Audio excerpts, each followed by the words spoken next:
एक वैज्ञानिक थे, उनका नाम हम नहीं जानते। उन्होंने बंदरों पे कुछ कुछ प्रयोग किए।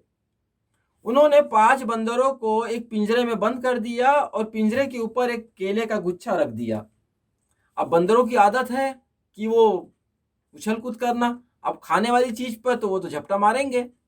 तो उन्होंने केले को झपटा मारने के लिए उछल कूद किए, चढ़ने लगे ऊपर। जैसे ही वो केलों को पकड़ने के लिए जाते थे तो जो वैज्ञानिक था, एक छड़ी रखा था, जैसे ही वो केले के पास जाते तो वैज्ञानिक वो छड़ी से बंदरों को मार देता था। बंदर डर के मारे पीछे हट जाते थे। ये क्रम लगातार चलते रहा। बंदर केलों को पकड़ने के लिए जाते, वैज्ञानिक उनको छड़ी मार के उनको डराता रहा और डराते रहा। अंततः बंदरों ने केले के पास जाना छोड़ दिया। केले वैसे ही लटके रहे और बंदरों ने केले को खाने का जो भाव था उसको छोड़ दिया। ना वो केलों के लिए उछल कूद करने लगे, शांत रहने लगे, केला वैसे के वैसे रहा।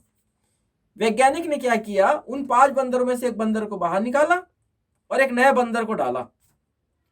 जब नए बंदर को डाल दिए तो नया बंदर उन 5 बंदरों की कानून व्यवस्था नहीं जानता था।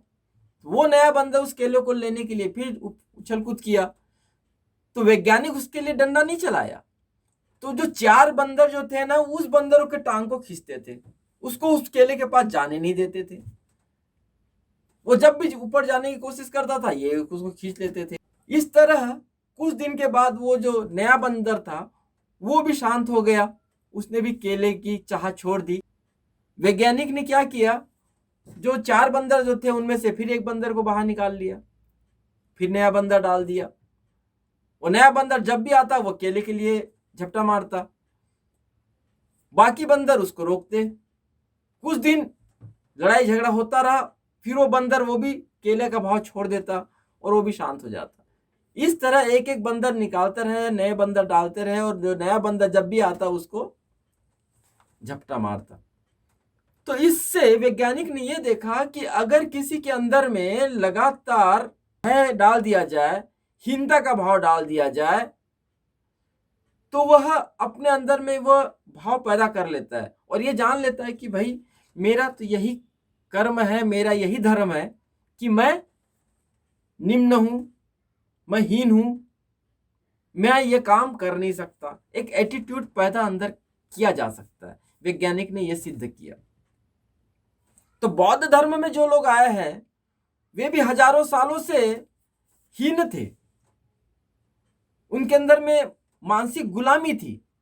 वे लोग जिस समाज व्यवस्था में जो पहले थे, उस समाज व्यवस्था के लोगों ने उनके अंदर में इतनी हीनता का भाव डाल दिया, आप श्रेष्ठ हो ही नहीं सकते। आपको जान के आश्चर्य होगा कि जब इस देश में संविधान लागू नहीं हुआ था, उस समय जो निम्न वर्ग के लोग थे, निम्न जाति के जो लोग थे, वे लोग ऊंचे होने का प्रयास करते थे। मतलब अपने आप अपना कोई ऐसा नाम दे दिए जिससे वो श्रेष्ठता का भाव उनके अंदर में जागृत हो जाए। तो दूसरे जो उच्च वर्णीय लोग जो थे वो उनको मारपीट करते थे, उनके ऊपर जुल्म करते थे। तो डर के मारे जो ये निम्न जाति वर्ग के जो लोग थे, वे लोग ऊंचे होने का भाव ही त्याग दिए। संविधान लागू हुआ, बाबा साहब ने व्यवस्था दी कि आप भी श्रेष्ठ हो सकते हो। कैसे श्रेष्ठ हो सकते हो? एक ऐसे धर्म में जाके श्रेष्ठ हो सकते हो। वो धर्म में तो कोई जातियां थी नहीं, वो धर्म को लोगों ने ग्रहण किया, लेकिन कालांतर में उस धर्म में भी लोगों ने जातियां ला दी। अब जो लोग धर्म में आए उनके अंदर में जो श्रेष्ठता का भाव इस धर्म में आने के बाद भी नहीं रहा, क्योंकि उनके अंदर में आज भी हीन भावना है।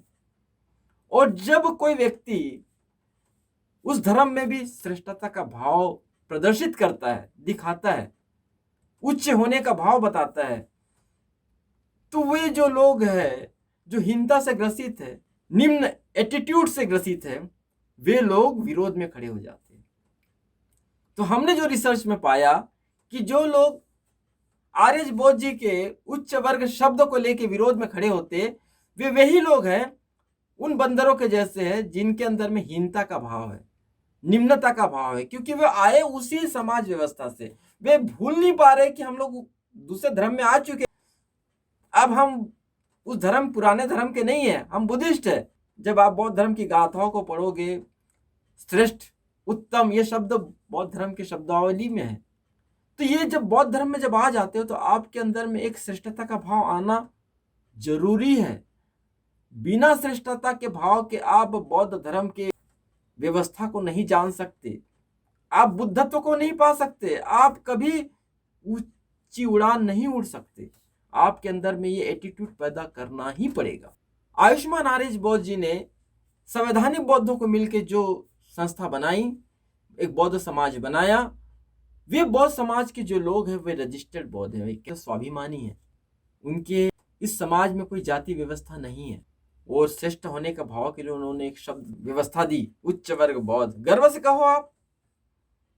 और जो लोग इस शब्द का विरोध करते हैं तो आप जान लीजिए वो वे लोग हैं जो उस निम्न व्यवस्था से आए हैं और यहाँ भी आके उनके अंदर निम्नता का भाव है। और वे लोग उन्हीं निम्न व्यवस्था के वाले लोगों के साथ मिलकर बौद्ध समाज का नाम देते हैं। वे लोग सभी के साथ मिलकर चलते। शेर भेड़ बकरियों के साथ नहीं रह सकता, शेर अकेला ही रहता है, अपने समूह में रहता है।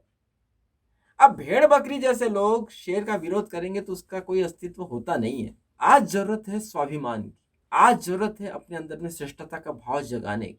जंगल का ताकतवर जानवर है हाथी, लेकिन सिंह से डरता है। आप अपने अंदर में श्रेष्ठता का भाव नहीं जगाओगे तो आप सही ढंग के बौद्ध हो ही नहीं सकते। तो आपने जो प्रश्न पूछा है कि वास्तविक बौद्ध समाज कौन सा है, वास्तविक बौद्ध समाज मूलभूत बातों को आप जान लीजिए।